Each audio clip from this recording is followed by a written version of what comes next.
दोस्तों, मासिक धर्म के दिनों में युवतियों और महिलाओं को कई सारे शारीरिक कष्टों का सामना करना पड़ता है।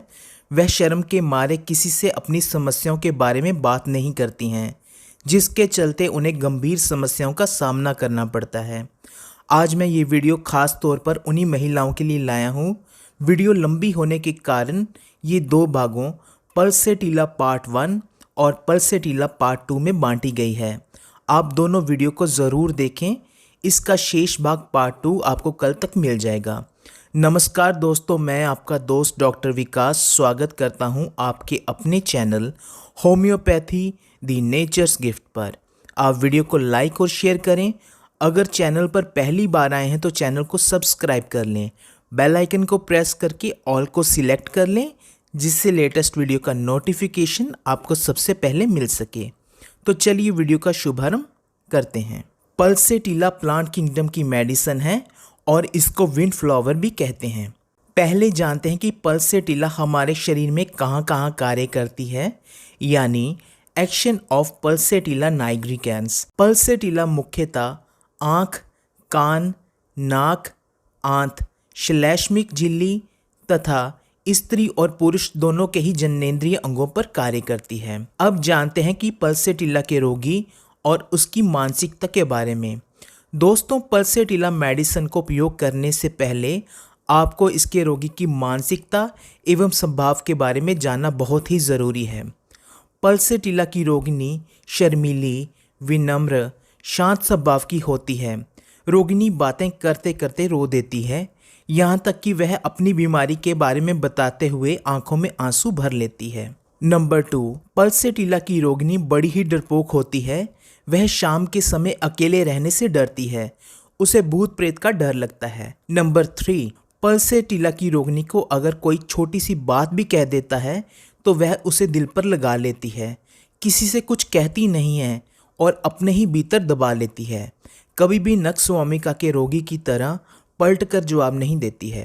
नंबर 4, पल्सेटिला की रोगिनी के सारे रोग लक्षण ठंडी हवा में जाने पर कम होते हैं और वहीं गर्म कमरे में बिस्तर की गर्माहट से बढ़ जाते हैं। नंबर 5, पल्सेटिला के सभी रोग लक्षणों के साथ रोगी का मुंह सूखा रहता है, लेकिन उसे प्यास नहीं लगती है। नंबर 6, पल्सेटिला के रोग लक्षण बदलते रहते हैं।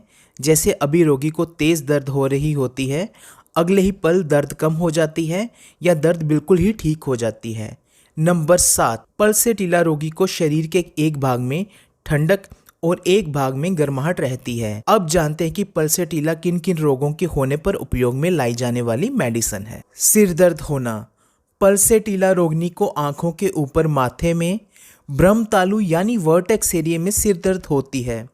चक्कर आते हैं, जी मचलाता है और ये रोग लक्षण खुली ठंडी हवा में घूमने फिरने से कम होते हैं और वहीं गर्म कमरे में जाने से बढ़ते हैं। पल्सेटिला माइग्रेन में भी उपयोग की जाने वाली मेडिसिन है। रोगिनी को सिर में दाहिनी ओर दर्द होती है, दाहिनी तरफ की आंख में पानी भर आता है। इस तरह के सिर के रोग लक्षण मिलने पर पल्सेटिला का उपयोग करने से बढ़िया परिणाम मिलते हैं। मासिक धर्म के दिनों में युवतियों, महिलाओं को सिर दर्द होने पर पल्सेटिला से बढ़कर कोई दूसरी मेडिसिन ढूंढने से भी नहीं मिलती है। मासिक ऋतु की गड़बड़ी के कारण सिर में रक्त का संचार बढ़ जाता है, जिससे सिर दर्द और टपक होती है। ऐसे में पल्सेटिला का उपयोग करना चाहिए। आँखों के रोग। पल्सेटिला रोगी की आँखों से बहुत ज़्यादा मात्रा में गाढ़ा पीले रंग का डिस्चार्ज यानी स्राव निकलता है, जिससे सुबह के समय जगने पर आँखें सट जाती हैं, चिपक जाती हैं। आँखों में सूजन, जलन और खुजली होती है। आँखों को ठंडे पानी से धोने पर या खुली ठंडी हवा में जाने से रोगी को आराम मिलता है। इन लक्षणों के चलते पल्सेटिला कंजक्टिवाइटिस यानी आँख आना, ब्लीफराइटिस रोगों में लाभदायक मेडिसिन रहती है। आँखों में स्टाई यानी गुहोरी, बिल्ली होने पर भी पल्सेटिला को उपयोग में लाया जाता है, जिससे रोगी को राहत मिलती है। कान के रोग। पल्सेटिला रोगी को ऐसा लगता है मानो जैसे कोई चीज़ कान से बाहर आने का प्रयास कर रही हो। रोगी को कान में दर्द होती है, कान में टपक और खोंचा मारने जैसी दर्द होती है। कान में बाहरी रूप से लालगी और सूजन आ जाती है।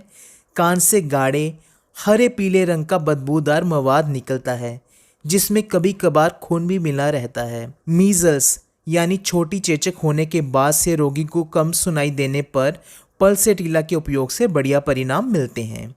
कान मानो बंद हो गया हो, कान के भीतर बनबनाहट की आवाज़ होती है। इन सब बताए हुए रोग लक्षणों के चलते पल्सेटिला डेफनेस, ओटाइटिस और ओटोरिया जैसे रोगों में बढ़िया परिणाम देती है। नाक के रोग। पल्सेटिला रोगी में नाक से निकलने वाला स्राव पक जाने पर गाढ़े हरे पीले रंग का मवाद निकलता है। नाक में पपड़ियाँ जम जाती हैं, जख्म हो जाता है। रोगी को नाक से पुराने नज़ले की तरह बदबू आती है। रोगी को किसी भी चीज़ की गंध नहीं आती है।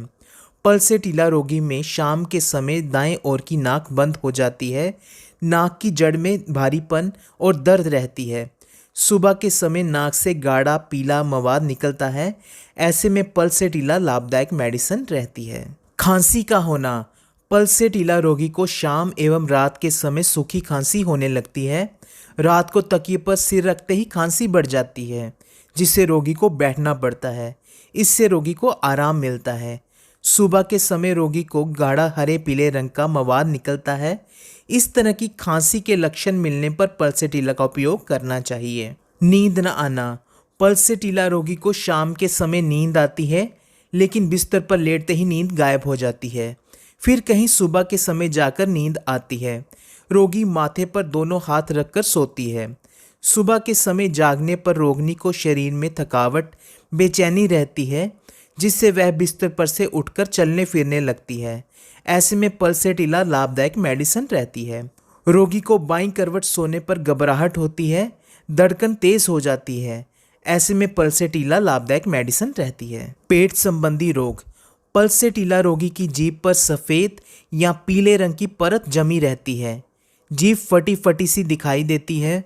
मुंह सूखा रहता है, लेकिन इसके बावजूद रोगी को प्यास नहीं लगती है।